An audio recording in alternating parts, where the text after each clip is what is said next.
Thomas, good to see you, mate. Nice to see you, Lee. It's been a while. It has. Last time you were one of the fortunate few. You were out in March, weren't you? Yeah, let's see, the weekend before, got lucky, didn't I? It was. So I was meant to be fighting the week later in Switzerland, but then that obviously didn't come off. And so you went on our show, didn't you? Got lucky just to get a few rounds in, really.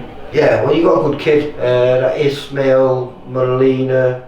Yeah, Mexican, yeah. Mexican, tough man, him, you know. Yeah, he's tough. Unfortunately, I videoed him about 2 or 3 times just recently. It's like a good addition to the scene. He gives good rounds and in games I don't know what. He was just tough, yeah, he's tough. I hit him with some good shots, but I think I was quite calm and controlled in that fight. I think I might have been a little bit worried about obviously the cuts from the fight before, so I didn't take no chances. Because obviously you got badly cut. Is that the scar there just in between you? Just in the middle there, yeah. With Masha? Yeah, so that had happened in a fight before, but I'd sparred great all the way up. And obviously I probably in my head I was a little bit worried about getting too involved and maybe coming after the cut, but I had no problems. It was a good little performance there. I was critical of myself after it, but I think I boxed quite well. Well, obviously you're one of those guys, as I was saying to Mason, you're one of the guys that could get on the big shows. We was hoping that he was going to put the rematch with you, Masha, on, but that didn't materialise, did it? No. But even so, you probably, I mean, you're like Mason, you're always in the gym, but you're big for super lightweight.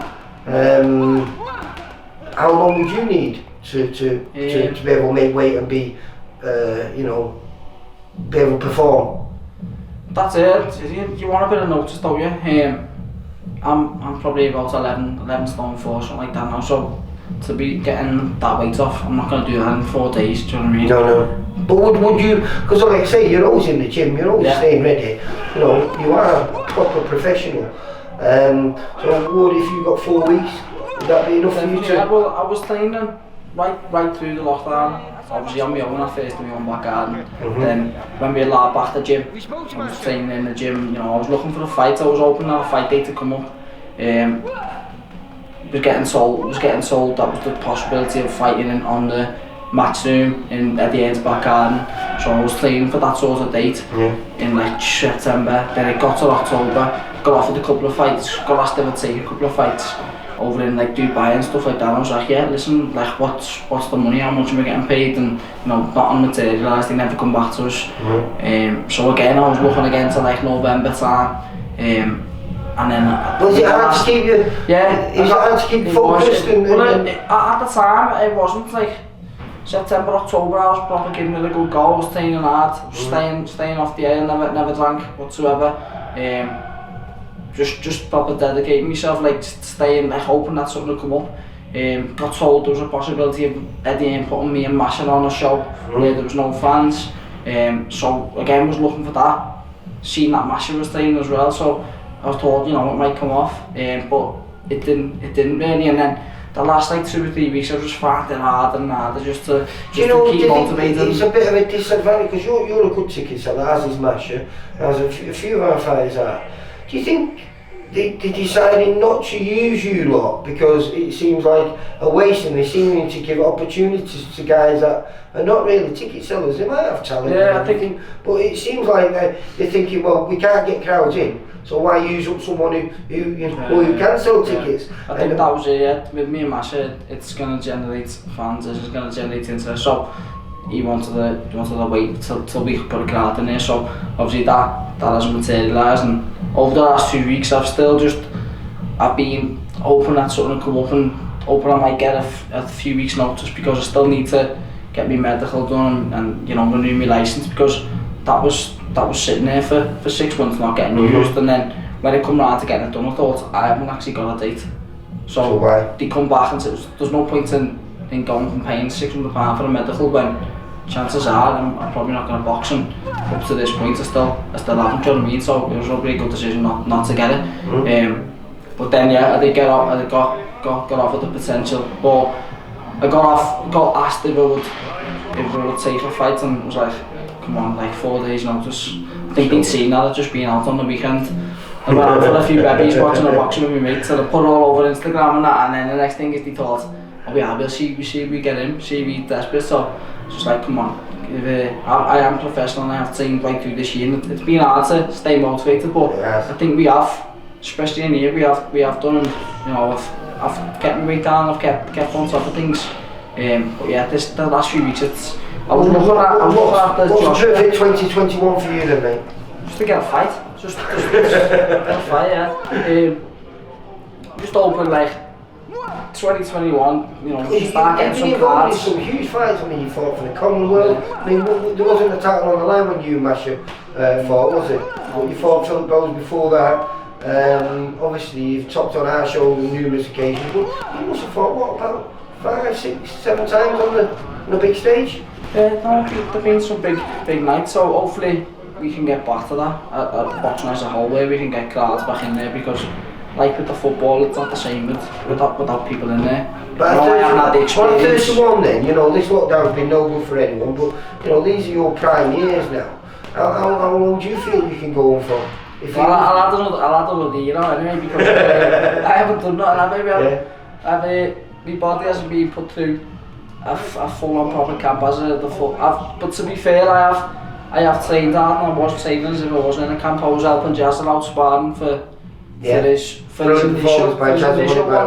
initial fight, and then obviously he got COVID, not off me by the way. And then the next camp there, more recently, I was helping him out.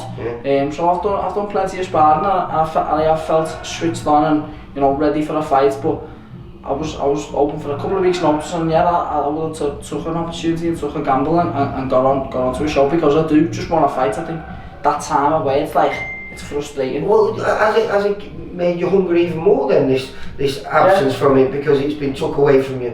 Yeah, definitely. Yeah, I feel like, you know, I was ready to push on. I think for the last fight I had a good camp, and I was proper looking forward to getting my teeth into it. Yeah, because that was a nice little weight trip in Switzerland. Yeah, Switzerland it was, against the kid who was meant to be alright. I think he was unbeaten. It was only like 5, but he was. Yeah, but he was a former world champion kickboxer or something, wasn't he? Yeah, as I said, I was looking forward to getting into a fight. I had no problems in the camp, whereas the camp before, when I was boxing Masha, I had my bed just had the baby. Yeah, I was late nights, like up through the nights feeding and what have you. I thought I'd help out and interrupted sleeps. Then I got cut in sparring, 5 weeks out, give it a few weeks off, started again, reopened it, so obviously couldn't spar for the whole. Would that be a great fight if it could happen? Because I've not spoken to Masha. Masha's been pretty quiet, so I don't even know if he's still training. But would you love that fight to go ahead, so you could hopefully try and put what went wrong last time right? Yeah, I would, but I'm not gonna hold on to that. I'm not gonna say that's the be all and end all. I want to box, so I want to fight. So hopefully 2021 we can start getting crowds back in venues. We can put all this madness behind us and we can get back to fighting. You know what? As you said, I'm 31 now. 30 really, because this year doesn't count. So let's get back to fighting. I want competitive fight. So. Let's whoever wants it, and I'm here. So even what about, will you be considering fighting on our shows again, topping? Yeah, of course I would. Like I say, hopefully we can get you out. If Steve Wood's playing well, yeah. He's not, is he? He can't go small old shows, but like I say, he's always kept me busy. And he's he has, to be fair to me. And like I say, that was nice for him to get you on that show last time out. Like I say, good performance. So and nice to get back to winning ways, because imagine from the Masha fight, without that fight, this would have been a horrible year out for you, wouldn't it? That was you it. Know what I mean? So I remember now thinking about it. Steve said, he went, "We'll get you this fight. We'll just put you on this show because I haven't really got any more shows coming up, and then it's looking like Matchroom we're gonna do something in July. So we'll get you and Masha on that in July." So I thought, yeah, sound. He said, just make sure nothing happens. Don't get beat. Don't get cut, and then you can rest up then till July. So I thought, yeah, sound. This pandemic hasn't affected me that much. I wasn't boxing till July anyway, and you know now here I am still sitting here, not boxed. Nah, well, like I say, it happens, but it looks like things are going to get back to normal. So hopefully, sometime in end of February, beginning of March. The small old shows can return, and if there's no big fights come up for you then, I'm sure you'll be topping the bill on one of our shows in Liverpool here. That's right, mate. Getting the crowds going wild again. Hopefully, yeah. Do you miss that? Yeah, I obviously never experienced no crowds being there when I boxed. But no, I think Yeah, when but you some watch, fighters don't bring in fighters. You've always brought a good crowd, and they're always noisy. So, but to be fair, when you're on early on the Sky show, when you're on at 6 o'clock, Doesn't there's matter. hardly no one there anyway. So it's probably not too dissimilar to that. But yeah, as I said, it's all about the occasion. You want all your mates and your friends and your family there behind you supporting you.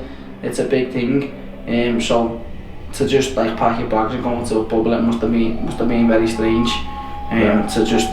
To box with no one there really. But as I said, as a fighter, you know, it's great for the fans all listening. You just hear box all the around, punches, you hear all the corner work, you hear everything that's happening. Yeah. So I quite enjoyed it. So listen, fingers crossed, everything happened. We get you back on the big stage and we'll get one of those titles for you again. Nice one, mate. Take care, Tom. Bye. For all boxing info, news and latest interviews, amateur and pro, across the north, click and subscribe. VIP Boxing Promotions. Also Twitter, Instagram and Facebook.